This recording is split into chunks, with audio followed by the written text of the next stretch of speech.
Et puis la pandémie de l'heure, la Covid-19, doit-on se faire vacciner, oui ou non? Sans forcément y répondre de façon directe, la question va être ouverte, pas fermée. Les panélistes vont argumenter ce soir autour de ces trois sujets. Maître Roger, René Roger Bébé, bonsoir. Bonsoir, Monsieur Dipita Tongo. Merci de m'avoir invité. Bonsoir à mes co-panélistes et bonsoir à nos téléspectateurs. Élu municipal PCRN, vous êtes adjoint au maire. Merci d'être là ce soir. Maître Fidèle Djoumessi, bonsoir. Bonsoir Dipita et je salue tous les téléspectateurs de STV. C'est un plaisir pour moi de revenir sur ce plateau après une longue absence pour des raisons indépendantes de ma volonté. Les raisons propres au MRC. Peut-être des raisons professionnelles. Aussi, voilà. Merci infiniment d'être là, cadre du MRC.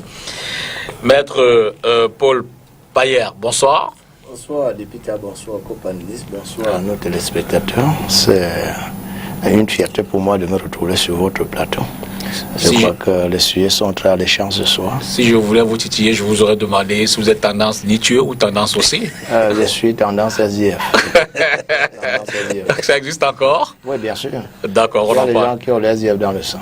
On en parle dans quelques minutes. On ne peut pas jouer pour détruire le SDF. Hervé Manuel Combe, bonsoir. Bonsoir, Peter. Merci également d'être là. Membre titulaire du comité central du RDPC, qu'on ne présente plus. Merci. Bonsoir à tous les téléspectateurs de 4 sur table. Derrière la transition, on entame tout de suite le premier thème de ce soir. Alors, mes pères, je commence par vous. Je veux dire qu'on ne va pas se le cacher. J'ai envie de vous demander simplement que se passe-t-il au SDF ce matin encore. On a suivi chez nos confrères de Radio Equinox Jean-Michel Nietzsche dans une sortie assez, j'ai failli dire violente en termes d'approche verbale. Nietzsche qui n'a pas hésité de demander simplement le départ de Joshua aussi, du SDF, l'accusant d'un certain nombre de mots.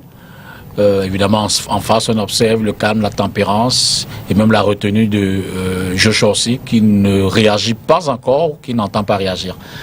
Que se passe-t-il dans votre maison? Oui, bon, c'est comme s'il était sur la sellette. Je dois dire, c'est une situation assez regrettable, ce que nous vivons. J'ai dit tout à l'heure, vous avez posé la question, je suis de quelle tendance? Bon, c'est à l'analyse que vous saurez quelle tendance je suis. C'est tel que ce qu'on a vécu et ça a été très regrettable. Le SDF, c'est un vieux parti d'opposition, un parti qui a fait beaucoup de choses dans ce pays. Bon, dès lors que les choses arrivent à ce niveau, qu'on suive certaines déclarations où on a la peine à croire si ce sont nos aînés. Ça nous fait regretter surtout le discours de ce matin. J'y ai suivi par 2-3 fois. Bon, je ne dis pas, je ne veux pas condamner, parce que là, tout part d'une situation où je crois que ça reviendra dans l'un des thèmes que vous avez prévu ce soir, savoir... Nous y sommes déjà. Ouais. Non, nous y sommes, mais il y a un thème là où vous parlez de la question du nozo. Je ne voudrais pas déjà embrayer là-dedans. D'accord. Mais tout part de ce fait que les deux sont d'ailleurs des amis et des gens, ma foi. Je me rappelle en 2018, quand aussi déclarait sa candidature, je suis conseiller juridique régional SDF, nous étions ensemble avec le président régional aussi, l'honorable aussi. On a été les premiers à acclamer qu'il soit candidat. Bon, 2018-2021, c'est quand même 3 ans. Oui, et puis la présidentielle est passée par là, les élections de proximité également. Oui, bon, les élections, bon, ça s'est passé. Et je crois que s'il y a un passif, c'est un passif à être supporté par tous les gens du SDF, parce que je ne voudrais pas aller en détail pour dire comment les choses sont passées. Quand on revient aujourd'hui, on voudrait mettre ces choses sur la table, essayer d'accuser l'autre de pouvoir agir autrement. Je dis, bon... Aussi, quand il y a eu ces problèmes, il y a eu une réplique quand il a pu signer une pétition, je crois de bonne foi. Parce qu'il y a parfois, quand une situation est, il y a un marasme, il y a une situation très grave dans le nord-ouest, sud-ouest, quand il peut de bonne foi signer quelque chose pareil, et qu'on réagisse en l'accusant de n'avoir pas pris d'abord attache avec le NEC, et qu'on réagisse aussi sans prendre attache avec le NEC. Ça, c'est autant de choses que je regrette, et c'est au fur et à mesure, parce que quand aussi a fait quelques sorties pour pouvoir se justifier, Aujourd'hui, nous nous sommes retrouvés avec une autre réplique cinglante. Bon, je regrette, je dis aux camarades du SDF, parce que dans nos plateformes d'ailleurs, ce qui se dit, c'est encore plus grave. Parce que pour vous qui êtes hors du SDF, parfois, bon, c'est vrai que les forats sont toujours poreux. Parce que beaucoup apprennent. Je ne sais pas, qu'est-ce qui s'est dit? Voilà. On nous fait quelques confidences. Des choses. Nous qui n'y sommes pas. Bon, non, mais aujourd'hui même, c'est tel qu'il y a des gens qui sont dans les forats purement SDM qui balancent aussi ces choses hors de nos forats. Je dis, à l'allure où on se met à voir les réactions des uns et des autres, j'attire l'attention des camarades. On ne saurait se mettre à s'aligner comme si c'était une bataille où on n'est pas à camp pour essayer de dire que voilà, tel a bien parlé, tel a mal parlé. C'est autant de choses. Quand nous voyons ce qui s'est passé avec les résolutions du NEC, des résolutions du NEC, surtout le NEC a fait des résolutions. Que dit le NEC? Le NEC a dit des choses.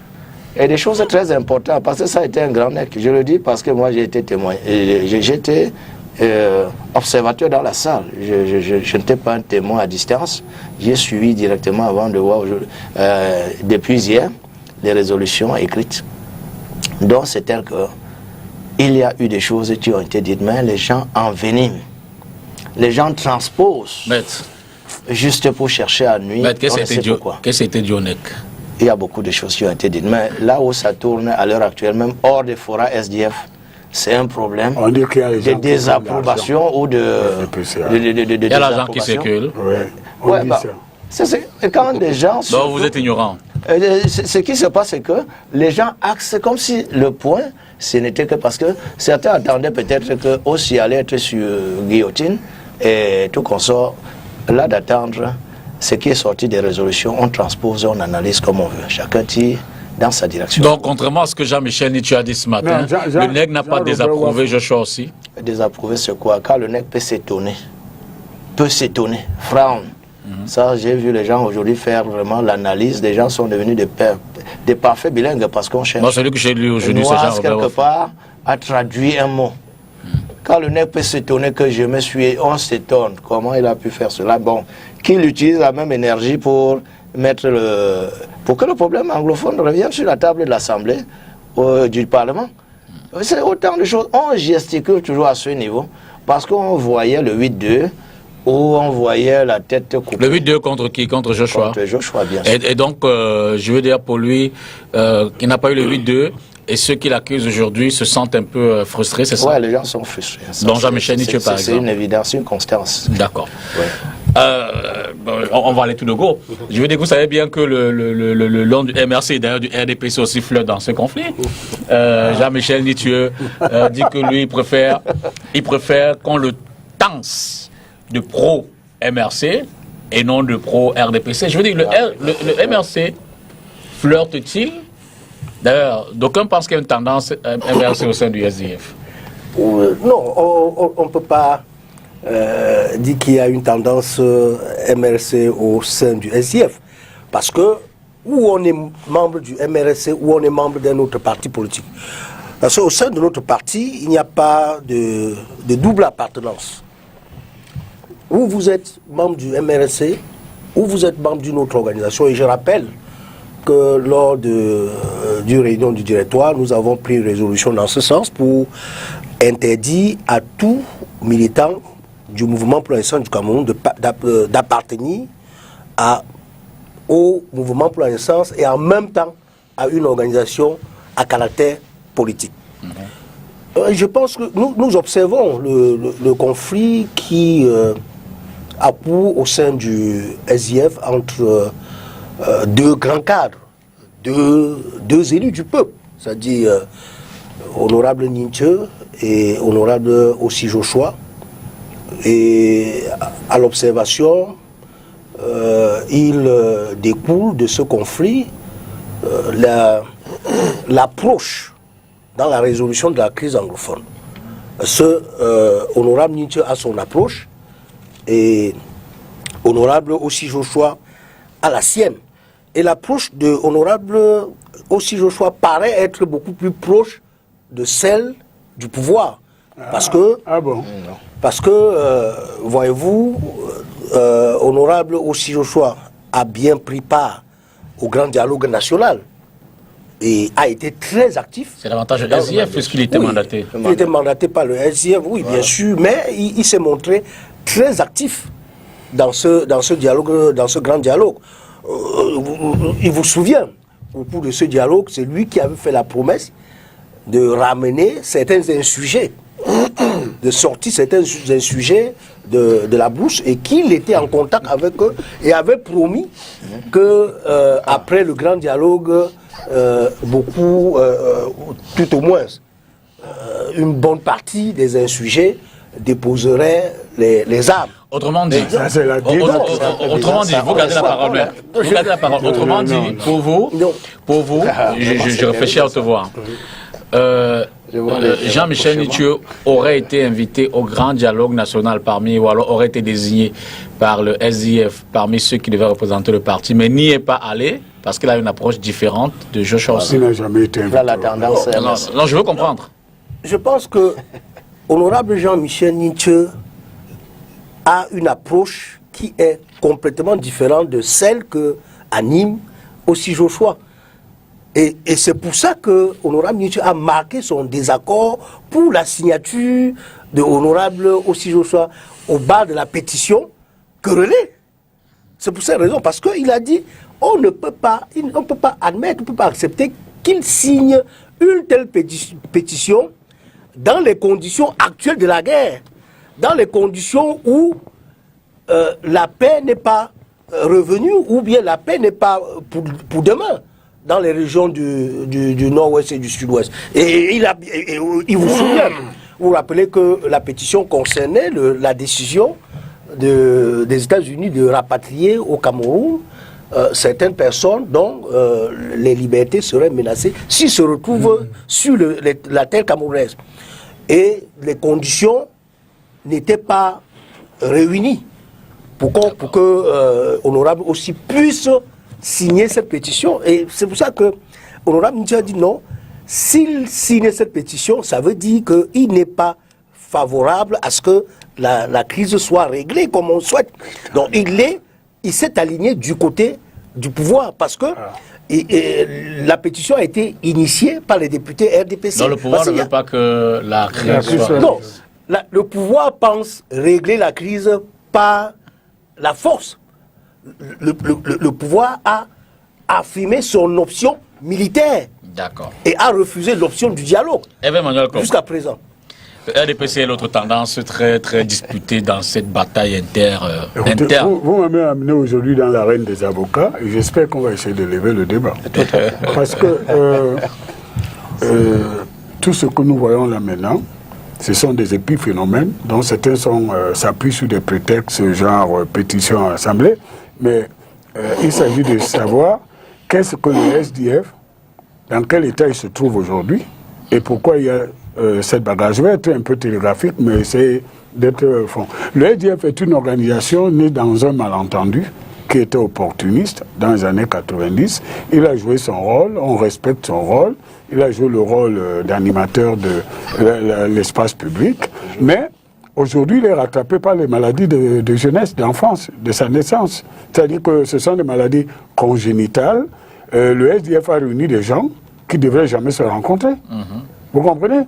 Quand vous prenez le réaliste Joshua aussi, intelligent, calme, avec l'agité, voire même parfois la brute de Nithieu, je pèse mes mots, ce sont deux gens qui ne devaient pas se retrouver dans la même organisation. Alors, à chaque fois, la tendance radicale, animée par Nithieu, essaie de trouver un prétexte pour éloigner Joshua. Et la déclaration du chairman John Fundi d'une probable sortie, parce qu'il n'est pas encore sorti de la scène, et le cataclysme électoral qu'ils ont subi depuis 2018 jusqu'à maintenant ont été l'aubaine pour Nithieu et sa bande, qui eux ont un projet. Et c'est pour ça que vous voyez le talentueux maître Fidèle Djoumissi faire de l'équilibrisme.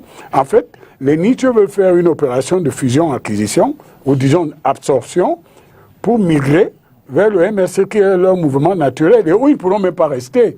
Parce que lorsque vous êtes quelqu'un qui n'aime que les extrêmes ou les extrémités, Vous ne pouvez pas cohabiter avec ceux qui pensent que les choses doivent être faites au milieu. Alors, pour parler en français facile, aujourd'hui, nous sommes devant une situation qui a plusieurs raisons qu'on peut analyser ici et d'autres cachées. Parce que dans cette entreprise qu'ils ont fondée ensemble, c'est un fonds de commerce pour eux. Et c'est la raison pour laquelle Maître Payer peut faire tous les exercices de sémantique. Il se croit ici à la cour d'appel de Douala, mais il nous en fuit parce que la vérité est que tout est sur la place publique maintenant et la violence verbale avec laquelle certains s'expriment, Nietzsche et surtout son supplétif Wafo, montre que maintenant on est à un point de rupture de non-retour. Donc, moi je crois qu'aujourd'hui on en parle parce que le SDF est dans l'histoire du Cameroun, du moins de ces 30 dernières années, c'est un parti majeur, mais qui était quand même une association de gens qui n'ont rien à faire ensemble. Et aujourd'hui, les résultats électoraux font que chacun doit trouver son chemin. Maintenant, je voudrais dire quand même à M. Noussi que l'appartenance ou la proximité avec le RDPC n'est pas une maladie honteuse. Et dans ce qui est en gestation maintenant, c'est la lutte entre le bon sens et la folie. Parce que vous ne pouvez pas dire que le RDPC ne veut pas la paix dans le Nozo. Vous prenez trop de liberté avec la réalité et le mensonge. Et vous, quand vous disiez que je sois aussi, donc je suis l'ami mais pas le porte-parole, puisque nous n'appartenons pas au même parti, qu'il disait qu'il ramènerait tout le monde du maquis. D'abord, il faut qu'il le connaisse, ce n'est pas le cas. Mais vous, votre candidat Maurice Kamto, professeur, comme vous l'appelez, président, comme vous l'appelez aussi, lui, il a dit que 6 mois après son élection, il n'y aurait même plus un coup de feu à Kumba. Alors, déclaration pour déclaration, il faut faire très attention. Donc, je pense aussi, je termine là-dessus, que la violence du discours qui est faite à l'égard de Joshua aussi est inacceptable. Inacceptable. Ce sont des attaques personnelles, ce sont des agressions, c'est suivi de caricatures d'une campagne de désinformation, de dénigrement, et je pense que vraiment, ce n'est pas acceptable, et ça démontre tout simplement que il y a des gens des appellations plus ou moins contrôlées il va falloir très vite écarter, qui se font appeler honorables, mais qui n'ont pas d'honneur dans l'espace public. Maître Bébé, je présume que vous regardez ça comme quelqu'un qui boit de petit lait le matin, ce qui se passe au SDF. Il a été victime de ça. Autour de la table, vous êtes peut-être le seul panéliste qui n'est pas directement impliqué dans cette... nous, on n'est pas dedans. Je veux dire, il y a une tendance, on n'a pas d'une tendance RDPC du SDF, une tendance MRC du SDF. Bon, le PCRN, comment vous appréciez, comment vous observez tout cela? Quelle lecture vous en faites? Qu'est-ce que ça vous inspire, ce débat interne qui finalement se retrouve sur la place publique? Oui, M. Dépita, nous sommes vraiment très tristes pour ce qui arrive au SDF. Mais vous savez, ce sont des problèmes internes au SDF. Nous ne voulons pas nous immiscer dans le fonctionnement interne du SDF. Nous voulons parler à titre général, comprenez, parce que ce dont nous avons besoin aujourd'hui au Cameroun, c'est de la paix et de la stabilité. Vous comprenez? Ce qui arrive au SDF est très triste, parce que nous assistons à quoi en réalité? Le titre tel que vous l'avez énoncé en dit long. C'est-à-dire nous sommes dans une atmosphère de fin de règne. Et en cela, il se rapproche un peu d'avec ce qui se passe au RDPC. Ah bon? Vous comprenez? Où nous sommes en fin de règne. Et vous voyez d'ailleurs que la révolution au RDPC commence à manger ses enfants avec les gens du régime qui arrêtent leurs propres amis et les emprisonnent, même si c'est pour de courtes durées. Suivez mon regard. Tu as refusé d'officier un mariage dernièrement parce que les mariés étaient en retard de 30 minutes. Alors, quel savoir? Non, c'est pour dire qu'il a aussi ses problèmes. C'était 2 heures, pas 30 minutes. Monsieur le maire. 2 heures. Donc, et en cela, le MRC vit pratiquement la même chose, avec tout ce qu'ils ont connu après le refus de participer aux élections, avec la fuite de certains cadres tels que N'Djamène, la mise à l'écart de certains autres tels que ma distinguée consoeur Ndoki et bien d'autres. Comprenez? Le PCRN aussi. Nous sommes très tristes. Même si aujourd'hui, au PCRN, nous connaissons un calme. Nous sommes sereins et tout se passe très bien. Nous ne pouvons pas nous réjouir de ce qui se passe chez nos voisins. Parce que dans l'opposition, nous avons besoin des partis d'opposition forts pour que nous puissions former une dynamique pour opposer une réplique cinglante au parti au pouvoir. Vous comprenez? C'est pour ça que je ne peux pas me réjouir de ce qui se passe dans les autres partis. Voilà, c'est tout ce que je peux dire et souhaiter vivement que la paix et la réconciliation reviennent et que les esprits se calment. Mais quel est le risque en termes de conséquences que peuvent entraîner ces disputes-là? Je veux dire, au sein du SDF, clairement, il y a comme... je veux dire, nous qui sommes de l'extérieur, hein, il y a véritablement comme deux camps. Deux camps qui s'observent, ils ne s'observent même plus puisque les balles sont tirées. Comment vous, de l'intérieur, peut-on dire que le SDF est véritablement divisé aujourd'hui? Le SDF est à la croisée des chemins. Le prochain aide devra-t-il...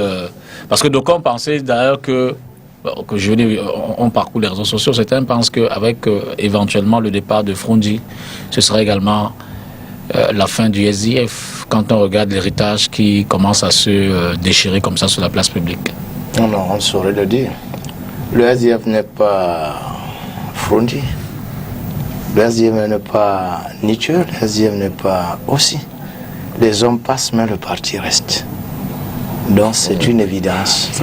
Le chairman, bien sûr, c'est l'homme qui a tenu ce parti pour beaucoup de temps. Certains cadres du SDF sont partis. Le SDF existe, continue à exister. Après Frondi. Frondi même à peine a eu l'annonce juste qu'il ne sera plus candidat. Et voilà, il y a ces tendances qui sont là. Les tendances ne veulent pas dire que c'est la déchirure totale. Nous étions honnêtes, nous parlons quand on se regarde. Ce qui est plus animé, c'est quand on sort du nègre, même certains sont en train de parler au-delà de ce qu'ils connaissent. Ça dit, il y en a qui ont peut-être une intention malveillante de voir ce parti disparaître et qui sont infiltrés. Il y a des infiltrés dans tout parti. Quand nous parlons, ce n'est pas toujours tel que le monsieur avec qui on m'a parlé tout à l'heure. Tout parti politique. Entre Joshua aussi et Nietzsche, qui fait partie des infiltrés? Je ne peux pas citer qui est infiltré, chacun se comprend. D'accord, je vous laisse poursuivre. Parce que d'abord, c'est tel que tout parti politique, et tout parti politique dynamique, ne saurait regarder dans la même direction. Il y a toujours des tendances qui s'élèvent, et tout cela, si c'est bien exploité... Voilà, mais ça qui parfois pose des problèmes sérieux au RDPC. Ils sont nombreux dans tous les partis, que ce soit au MRC, que ce soit au PCR. Ça arrive, tout parti dynamique a toujours de temps en temps ce genre de mouvement qui peuvent animer. Et ce qui est là, c'est qu'on doit tirer avantage. C'est-à-dire, ce n'est pas la fin du monde comme les gens sont en train de crier. Le SDF n'est pas. Le SDF est plutôt en train de prendre assez d'énergie. Parce que ces jours, vous constatez vous-même. On a à un certain moment dit ce parti, même certains l'ont égorgé depuis et l'ont enterré. Mais ce parti est là aujourd'hui. Certains sont partis et sont en train de retourner. Le SDF se porte très bien. Et je crois... Non, Elim Bilobé, il a toujours... Mais ne prenez pas des exemples isolés. Ça, c'est un cas isolé. Certains sont allés, même certains s'en vont. Ils ne reviennent pas parce qu'étant à une certaine dimension, ils ont honte de revenir, mais ils sont avec nous. Ce qui est là dans le SDF, je dis, le SDF n'a pas de problème majeur. Certains parlent de 2 personnes. Le temps des vraies élections arriveront, vous verrez qu'il n'y aura pas seulement 2 candidats, il y aura même un peu plus. Peut-être 5 à 6 candidats. Et ça va se dérouler avec les délégués qui vont voter. On trouvera quelqu'un de sérieux qui va remplacer Frondi, qui a pris la peine, étant fatigué. Il n'a pas voulu résister comme certains au Cameroun, qui jusqu'à 90 ans continuent à gérer. Il a commencé déjà avec, en 2018, de dire qu'il laisse la place pour les élections présidentielles à quelqu'un de vigoureux. Il l'a fait. C'est un exemple que beaucoup de partis devraient suivre. Donc Frondi là, il l'a dit, et c'est un patriarche, il est en train de contrôler tout cela. Vous voyez quand ils sont en train de discuter, est-ce que vous voyez Frondi se prononcer? Frondi ne se prononce pas jusqu'à l'heure actuelle, mais il arbitre ce jeu et il saura quand parler. Je crois, je vous dis, j'étais honnête. Il a dit, quand vous parlez de ces élections, vous croyez que je ne voterai pas? Je voterai d'un côté. Donc laissez le patriarche gérer sa troupe. Il n'y a pas de problème. Il n'y a pas d'heure dans la maison SDF. Emmanuel Com, quelles peuvent être les conséquences de ce qu'on observe là? D'abord, je pense que Maître Payer ne veut pas aborder la question. Il est membre du NEC ou je ne sais pas quoi. Sûr, mais nous avons l'obligation de renseigner, au moins pour le peu que nous connaissons, le téléspectateur. Traditionnellement, originellement, le SDF est composé de était composé, puisqu'il est en voie de décomposition avancée. Non, il n'y a pas de décomposition. Le SDF était composé de trois grandes... S'il te plaît, maître, avec tout le respect que je te dois, le SDF avait trois grandes tendances. Vous comprenez? Joshua le réaliste, qui était un peu plus ouvert, socialiste, mais ouvert. Une tendance de Bamenda, pure et dure, qui était incarnée par le regretté Mbanda, et tous les autres, dont un qui s'est exilé volontairement. Et la troisième tendance, qui est le projet toujours caressé par Nietzsche, moi je vais vous le dire aujourd'hui, à Mondiovision, Nietzsche rêve de créer un grand parti de l'Ouest qui entraîne l'Ouest et une partie de Bamenda. Et c'est un projet presque, vous devinez le mot que j'allais utiliser.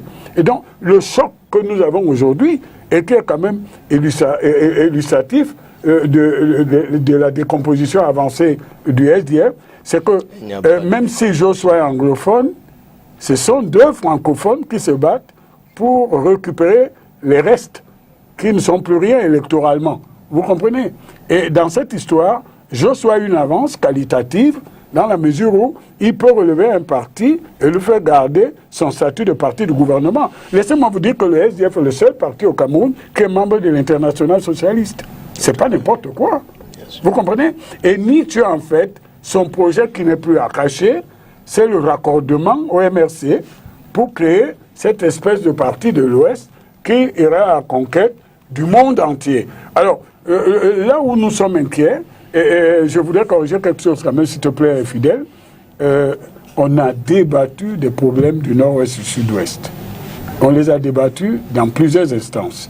Ça a été abordé au Grand Dialogue National, dans le cadre de la loi sur la décentralisation, on le verra tout à l'heure, ça a été abordé. Si vous voulez maintenant qu'on débatte selon votre agenda, il fallait venir aux élections, les gagner et nous imposer votre agenda. Vous n'y êtes pas venus, la République a son rituel, vous allez vivre avec cela. Donc moi je pense que ce qui se passe au SDF aujourd'hui, c'est non seulement, c'est pas une lutte de succession, parce que j'en connais un, je crois qu'il faut être fou pour qu'il pense un jour qu'il peut être élu, mais ce qui est en jeu actuellement, c'est la dissolution du SDF pour être absorbé par le MRC. Ce que Joshua n'accepte pas. Ça ne peut pas marcher.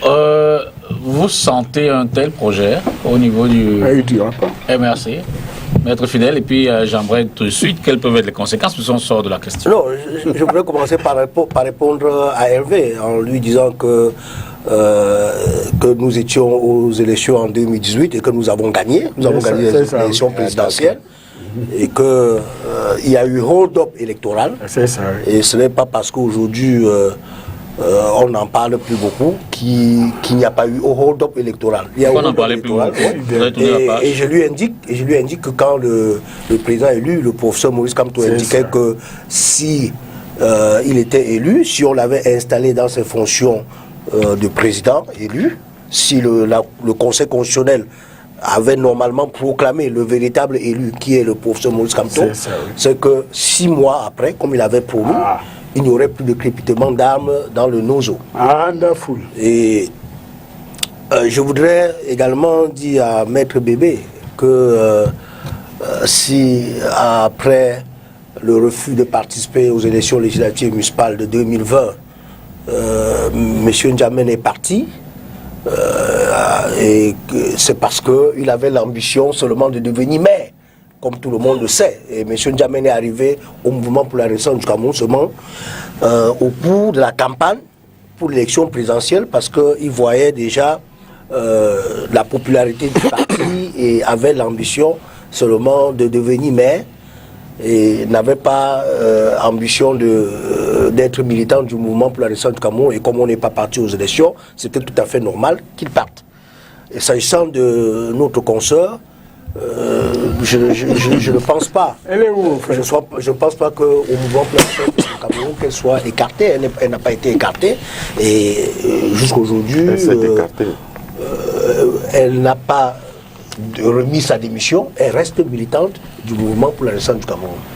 Sur les conséquences par rapport à ce qui se passe au SDF, Oui, s'agissant du SIF, ce qui se passe là-bas maintenant, avec la déclaration de Honorable Nietzsche, démontre que au Cameroun, pour l'heure, nous sommes arrivés à une situation de bipolarisation de la vie politique, de la scène politique.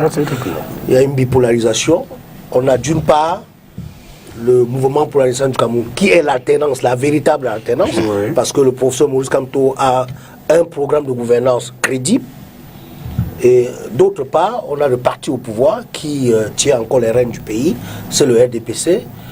Et le professeur Maurice Kamto, président élu, a toujours la main tendue à tous les Camerounais qui peuvent rejoindre le mouvement pour la naissance du Cameroun. Pour le combat qui s'est fixé, le combat de la renaissance pour le changement, et y compris même ceux du RDPC qui peuvent nous rejoindre pour que nous puissions mener cette bataille.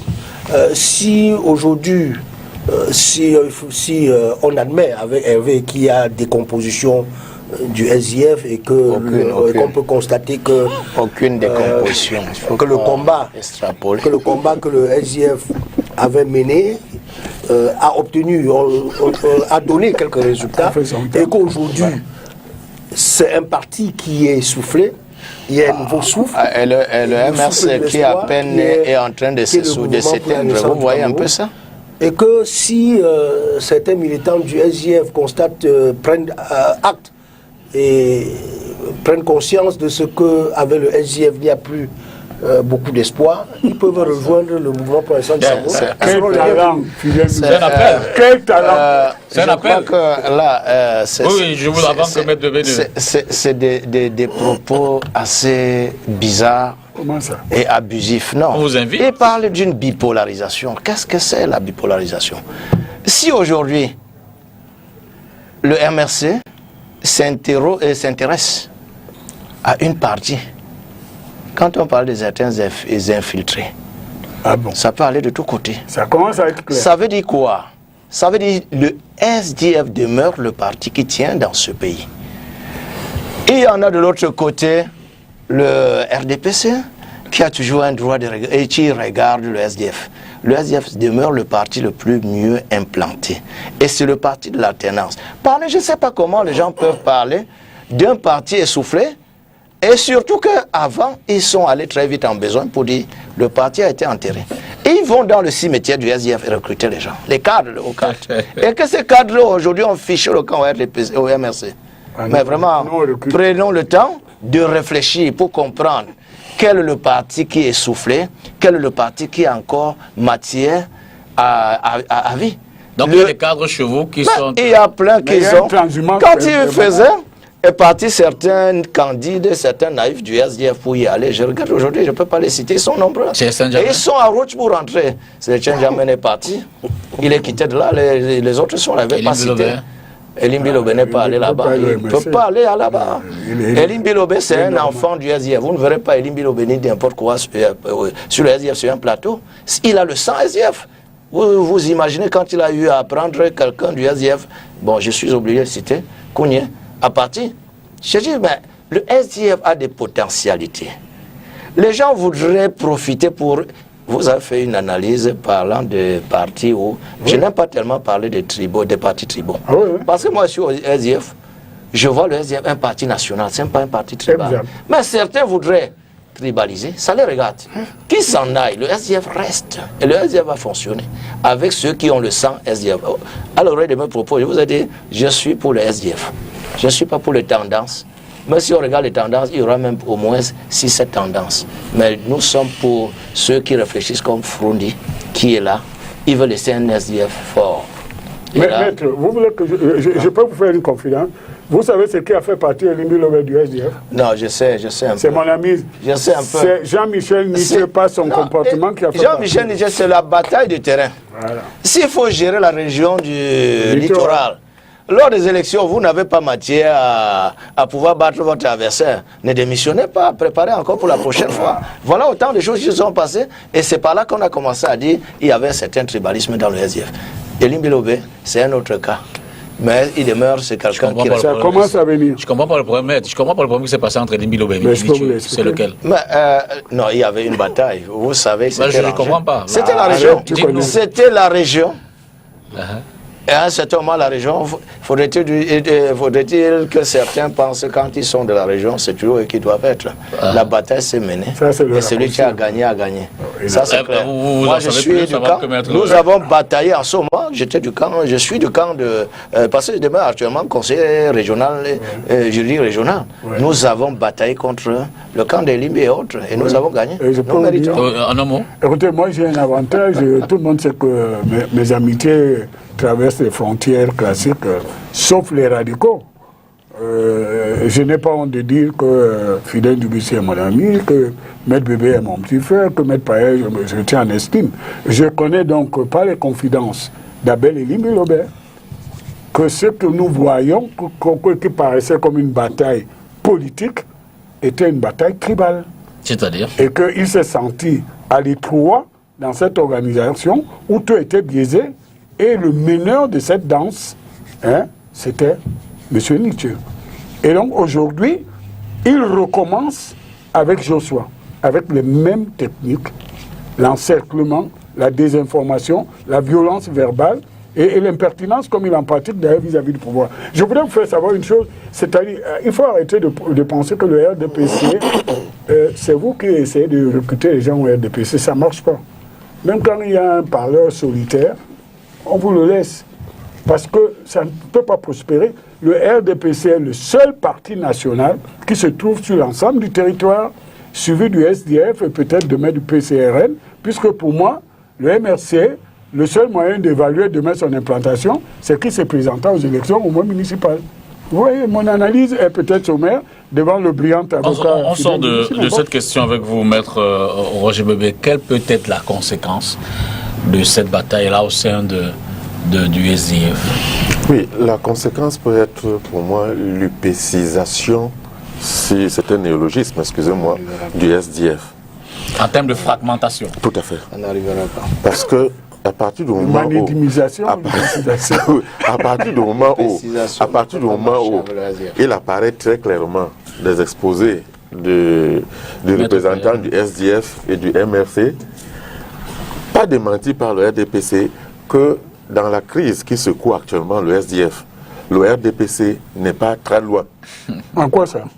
Non, mais puisqu'on parle de tendances proches du RDPC et tendances proches... Je dis, c'est ce qu'on a dit. Le SDF est devenu une église de réveil. Nous ne cantons pas cette parole. C'est une église de réveil animée par un aboyeur de Voli Est. Bon. Donc, je crains, voilà ce que je crains, la fragmentation, la balkanisation du SDF. Et je reviens à ce que j'ai dit, nous avons besoin d'un parti politique SDF fort. Fusionnel.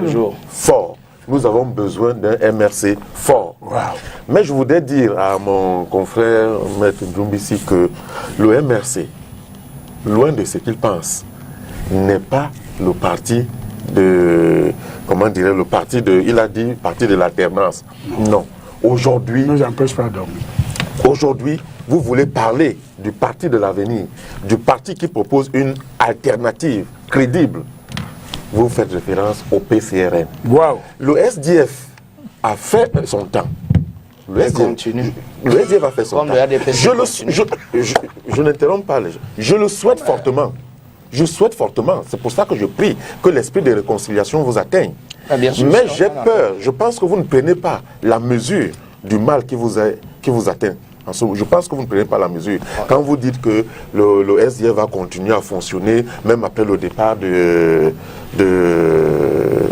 Froundi. Mais pourquoi pas? J'ai peur. Pas s'éterniser. J'ai peur, j'ai très peur.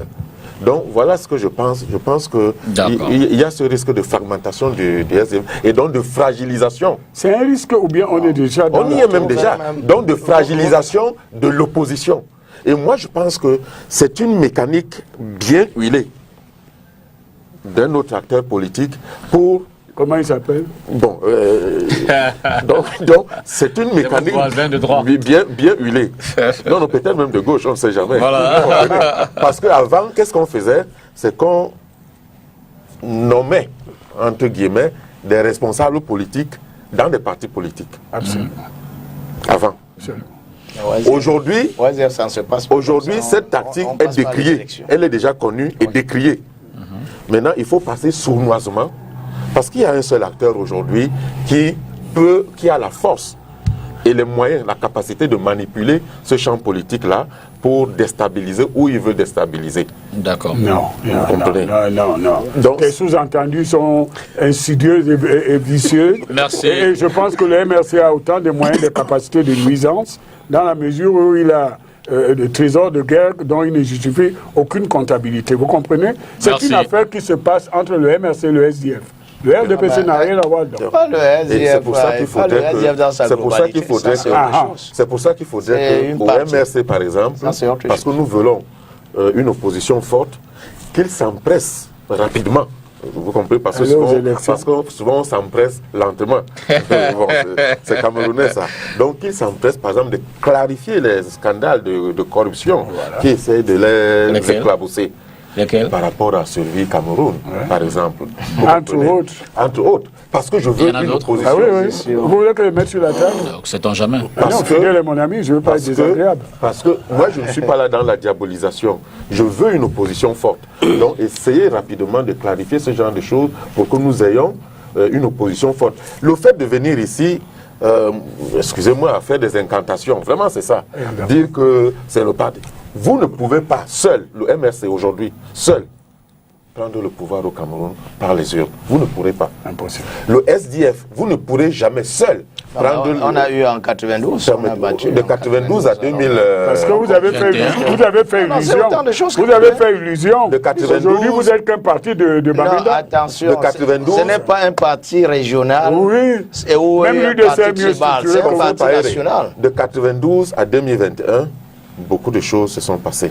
Vous comprenez? Voilà. Donc, c'est pour ça que je réitère mon propos. Il faut que nous ayons une opposition forte. Tout à fait. Les larmes.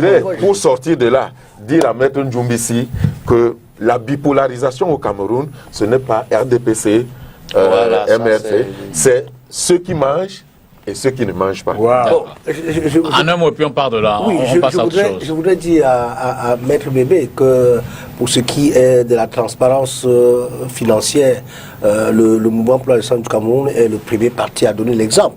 Parce que si nous avons commis un audit pour ce qui est de la collecte concernant les fonds de survie, parce qu'il y a cette volonté de transparence. Et je voulais lui renvoyer la balle en lui indiquant que son leader autrefois lors de la campagne élection présidentielle, quand on lui demandait de rendre compte des collectes qu'il avait fait, il avait dit qu'il ne veut plus entendre parler. Non, parce qu'il l'avait déjà fait auparavant, attention.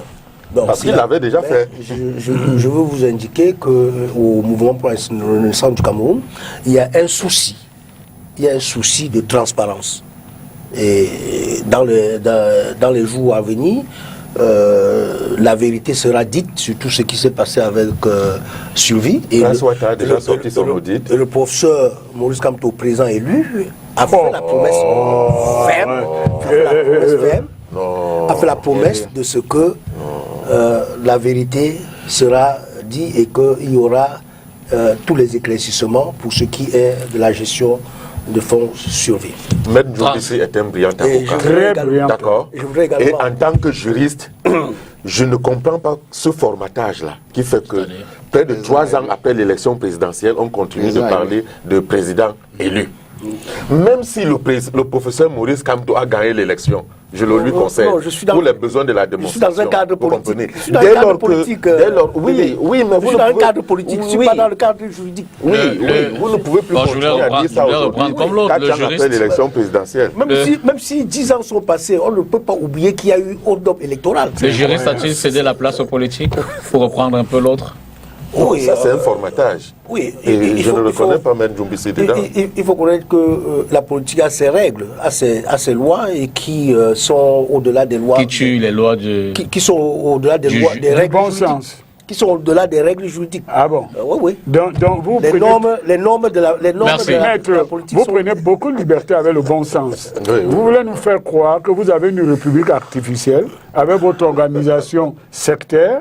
Non, et que non. Monsieur Dupita, Ce sont vos mots, mais... Ok, je retire mon mot. Merci. Mais je continue. D'accord, allez-y. Bon, je vais apprendre, lorsque je viens ici, que M. le député m'envoie une liste de mots que je peux utiliser. Oui, pas sectaire dans tous les cas. Je vais dire, non, sectaire en ceci, qu'il refuse ce qui relève du bon sens commun camerounais. C'est-à-dire qu'ils sont enfermés dans Ils se sont enfermés dans une bulle. C'était ça le sens de mon mot. C'est-à-dire que la République fonctionne.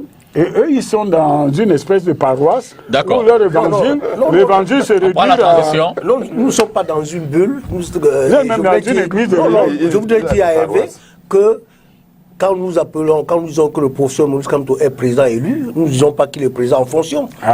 Le président en fonction et le président illégitime, c'est M. Bia. Ah bon. Juste un jeu de mots d'accord, finalement. Transition et puis on passe au prochain thème. Alors je voudrais préciser que l'enjeu n'est pas forcément de revenir sur tout ce qui a déjà été dit sur la crise au nord-ouest, au sud-ouest, puisqu'on en a parlé depuis pratiquement 4 ans, même si on peut revenir là-dessus. Mais c'est davantage de se focaliser sur le comportement du Parlement, ou alors précisément des députés, parce que c'est davantage eux qui sont mis en exergue ici. La question est de savoir d'ailleurs, ils sont en session. Tout à fait. Et la question est donc de savoir si finalement ce Parlement va-t-il se saisir de la question du nord-ouest, sud-ouest. Hervé parlait tout à l'heure du grand dialogue national, des autres cadres de débat qui ont été déjà mis en place. Mais j'ai failli rebondir, et je vous laisse la parole, Hervé, pour dire que ces cadres, c'est bien, mais ce n'est pas forcément l'instance législative. Je veux dire que, et pour l'essentiel, ils ont été mis en place par l'exécutif. Ne pensez-vous pas que c'est le moment pour les députés de s'exprimer officiellement dans leur cadre constitutionnellement consacré aux problèmes sécuritaires dans ces deux régions? Bon, alors, il faudrait qu'on se comprenne. D'accord. Lorsque vous dites qu'on n'a pas encore parlé de la situation du nord-ouest et sud-ouest, à l'Assemblée nationale, c'est inexact. D'accord. C'est inexact parce qu'il y a eu des moments de la vie même de l'Assemblée nationale où c'était le grand sujet, même si c'est dans le bois. Mais l'Assemblée nationale a un certain nombre de règles de fonctionnement qui procèdent d'abord parce que il n'est pas dans l'intention du gouvernement de faire des lois costumes sur mesure pour une région parce qu'il y a eu quelques mouvements là-bas. Et donc, le problème du nord-ouest, sud-ouest a été abordé dans un cadre plus global, national, c'est-à-dire, par exemple, la loi sur la décentralisation. J'avoue, quand vous disiez que c'était inexact, je m'attendais à ce que vous donniez, par exemple, un exemple de débat. Je vais y arriver. D'accord. Je vais y arriver. Okay. Je vais y arriver. Donc, je dis, par exemple, le débat sur la décentralisation, il y a eu des parlementaires qui ont poussé jusqu'à arriver au point extrême de ce débat, c'est-à-dire en demandant un statut particulier pour le nord-ouest et le sud-ouest. Cette question est abordée. Lorsque nous allons au grand dialogue national, c'était une question majeure qui a été abordée. Et tous les jours, il y a eu des expressions. D'ailleurs, un des problèmes que le SDF rencontre, parce qu'il a un lien avec cette question, c'est l'ambivalence de son discours, le fait qu'il n'a pas une expression claire sur cette affaire nord-ouest-sud-ouest. Il a été un moment sécessionniste et avec Nietzsche, par moment il est fédéraliste, par moment il a... bon, donc c'est quelque chose qui évolue dans leur environnement comme une pieuvre. Et donc aujourd'hui, dit que le Parlement n'a pas encore abordé, mais le Parlement ne peut, si c'était la volonté majoritaire, et ce n'est pas le cas, se sentir n'avoir pas abordé s'il avait l'intention de légiférer en prenant des lois spécifiques à cette question. Mais nous avons des lois globales telles que les nouvelles collectivités territoriales. Il faut évoluer dans ce cadre-là. Donc, revenir... Et puis, il y a un vocabulaire ici. Je voudrais quand même contester le fait que vous disiez qu'il y a la guerre dans le nord et sud. C'est pas la guerre. Bon, je retire, je dis qu'au sens sécuritaire. Voilà, merci beaucoup. Peut-être parce que la guerre a un sens au sens militaire. Si les avocats pensent que le fait qu'il y ait 2 coups de feu à Mambanda, c'est la guerre, c'est leur problème. Mais la guerre, c'est une situation militaire qui oppose une armée contre une autre. Une occupation du territoire, ce n'est plus le cas. Et je peux vous dire, vraiment, je m'excuse pour les oreilles qui n'aiment pas entendre des voix dissidentes par rapport à leur enthousiasme.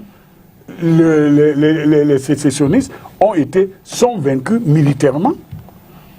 Et quand j'ai fini de le dire, ça ne veut pas dire qu'il n'y a rien à faire. Donc aujourd'hui, la meilleure façon d'aborder cette question, c'est de voir quelle est la situation du DDR, quelles sont les situations des programmes de reconstruction et comment se comporte la décentralisation sur le terrain avec les particularismes qu'on a accordés à ces régions. Et là, c'est du réalisme. Mais quand vous voulez nous tirer en arrière tout le temps, parce que monsieur machin ou quoi veut tenir un discours à usage interne à son parti politique pour avoir de la clientèle, excusez-moi, je voudrais qu'on me dise qu'est-ce qu'il y a de nouveau dans cette situation. Maître Payeur, la question au Parlement. Oui, mais je suis surpris quand Hervé parle de la mise sur la table du Parlement à un certain moment de la question anglophone. Ah, je ne vois pas cela. Quand vous avez posé la question, il fallait qu'il nous dise exactement à quel moment ce sujet a été débattu. Ce n'est pas au travers des lois de la décentralisation, ce sont des petits aspects qui sont là. Ce qui se passe, c'est tel que... c'est tel que le SDF, connaissant parfaitement ce problème, nord-ouest-sud-ouest, a pu poser ce problème, a pu inviter, fait la proposition qu'on puisse débattre de ce problème. Pourquoi pas mettre une enquête, une commission d'enquête pour aller sur le terrain? Mais comme la majorité des députés sont RDPC, à tout moment, vous vous souvenez, il y a de cela quelques années, nos parlementaires sont allés jusqu'à ériger, jusqu'à troubler une séance de l'Assemblée. Voilà. Il fallait le faire parce qu'à un certain moment, quand on peut imposer, on peut demander que une question aussi cruciale que l'insécurité dans le nord-ouest, sud-ouest soit débattue. Les gens jouent, les têtes tombent. C'est une sémantique de dire qu'il n'y a pas de guerre. Il y a une guerre. Oh merde. Il y a une guerre qui se déroule. Qu'est-ce que la guerre? Ce n'est pas toujours entre deux troupes régulières. Jusqu'à aujourd'hui, quelle est cette résistance? Ça en fait pas long. Vous savez combien de chefs on a assassinés là-bas à Lébialem. On regarde un peu ces sommités. Combien de fois pour le pauvre petit vendeur d'arachide et tout consort qu'on peut assassiner à tout le monde sans que ça fasse bruit. Donc c'est une situation assez grave. Quand aujourd'hui on dit les parlementaires, et je loue, c'est une façon même de louer l'acte posé par aussi.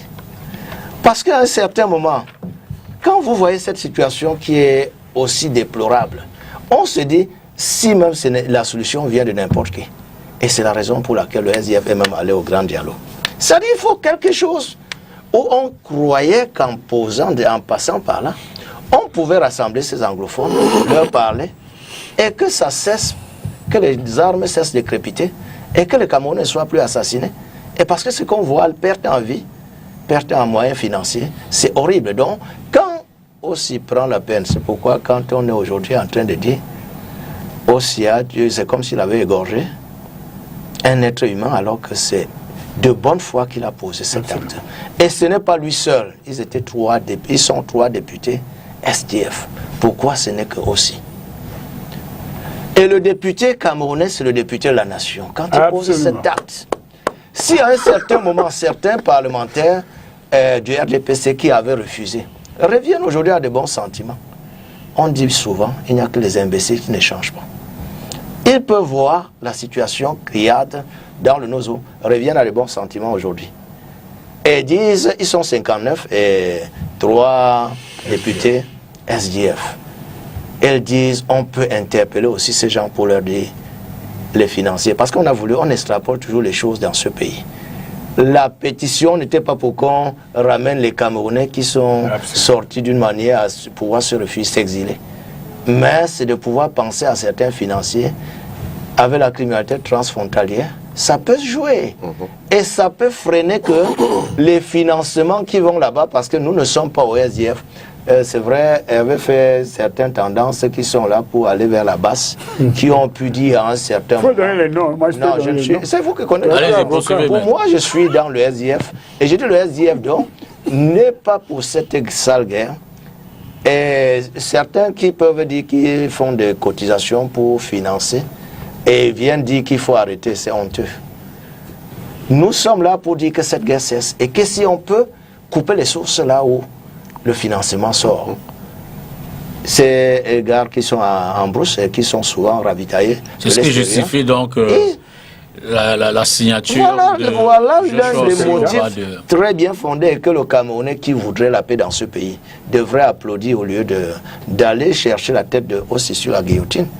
C'est de bonne foi qu'il a posé cette acte. Mais sont tes amis qui Et il a pu le faire. C'est pas nous. Bon, non, ça... Là, vous répondez à Jean-Michel Nitue. Non, attention, je n'ai personne. Et quelle a été la résolution du NEC? La résolution du NEC a été quoi? La résolution du NEC a été... Vous avez dit tout à l'heure que... Oui, justement. Oui, bien sûr, je vous dis, que c'est sur ce point. Et on lui a demandé On de a été retirer sa étonné. signature. Non, et retirer même une signature, c'est juste une façon de parler.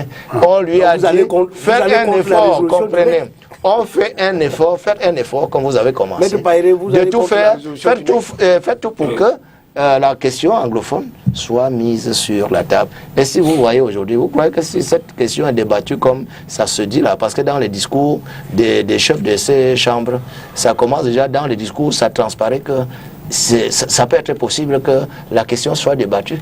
Et si la question est débattue, c'est en l'honneur de tous les Camerounais et qui aura fait mal. Si la question est débattue au Parlement, est-ce qu'on trouvera solution là-bas? C'est déjà un début. Non. C'est déjà un début. Pourquoi on refuse de débattre depuis? C'est un début. Maître Debé, vous avez, je crois, On est plus à ce 5 niveau. députés. Ah, Oui, tout à c'est fait. la guerre civile qu'il faut Le faire. PCRN a 5 députés. Je dis même de façon symbolique, c'est vrai, c'est loin d'être la majorité. Est-ce que vous n'entendez pas poser la question en débat, même informel, comme ça, au sein des commissions déjà, pour voir si ça ne peut pas venir à la plénière?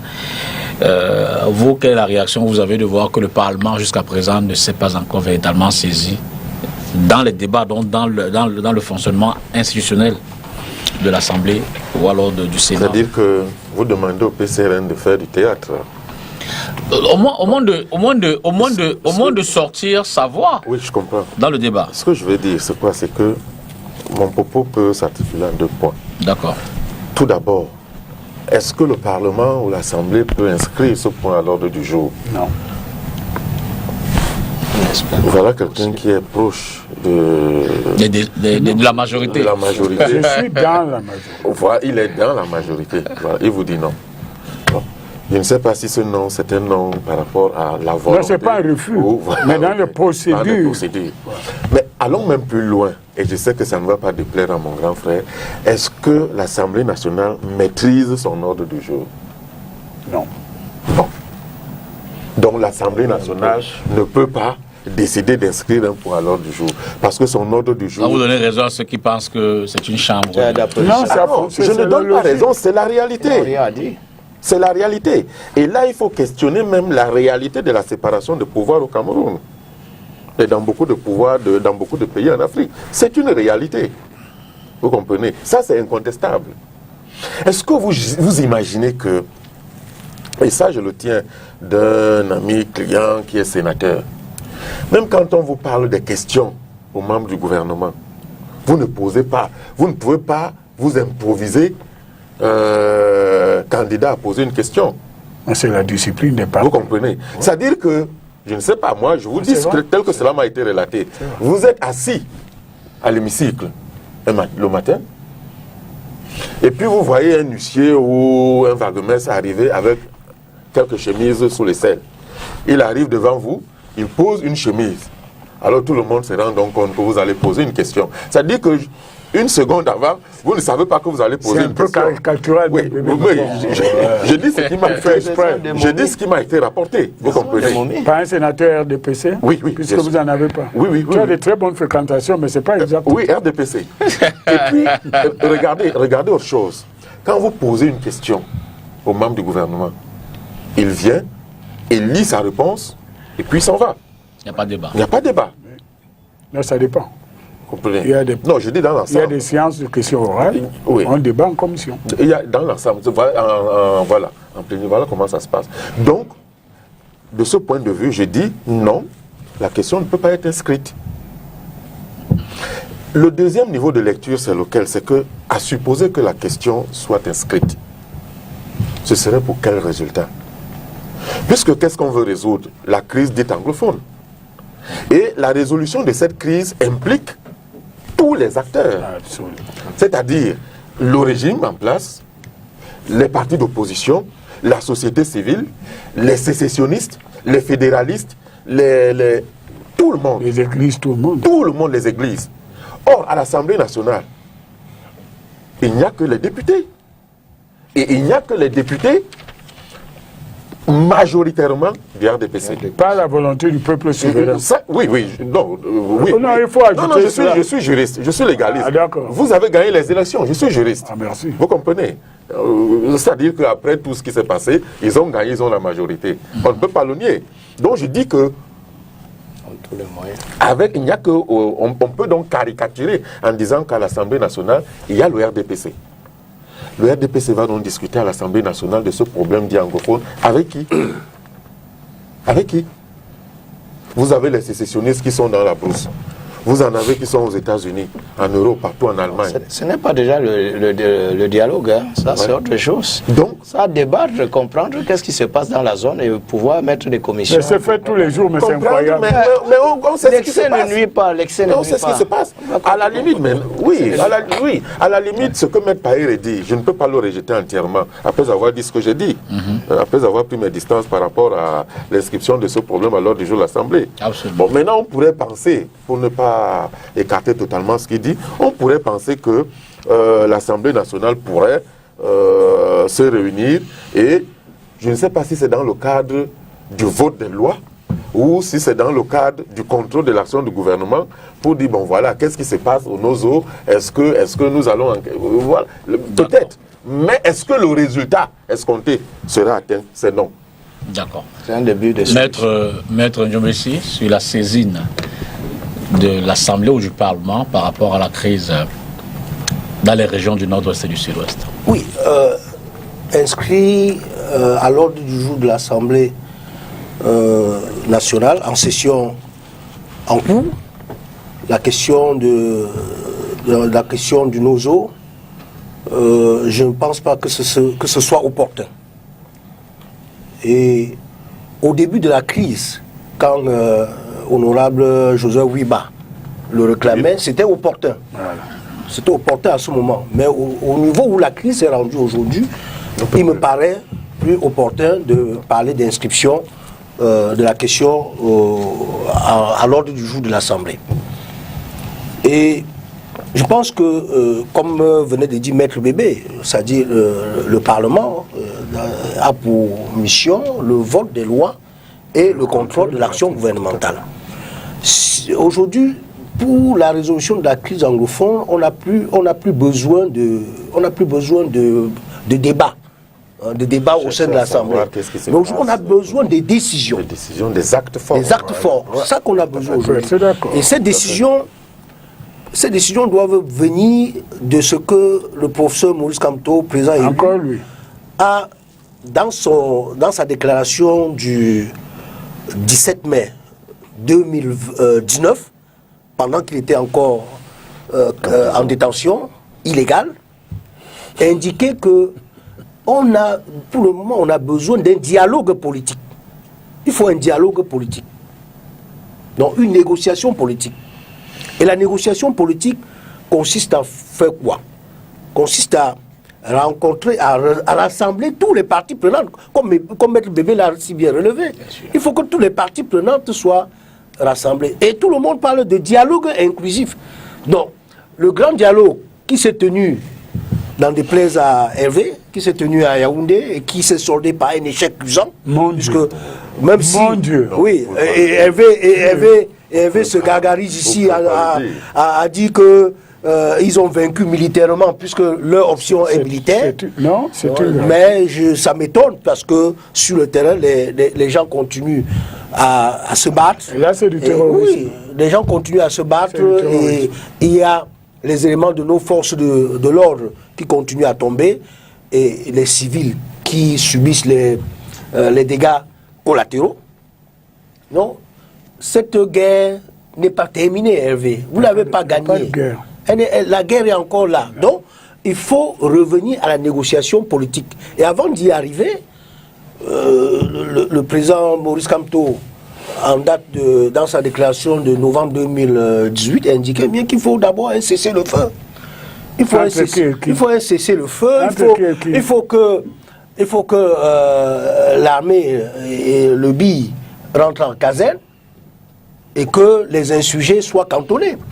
Oh là là. Et là, également, l'autre préalable, c'est la libération des prisonniers politiques dans cette guerre.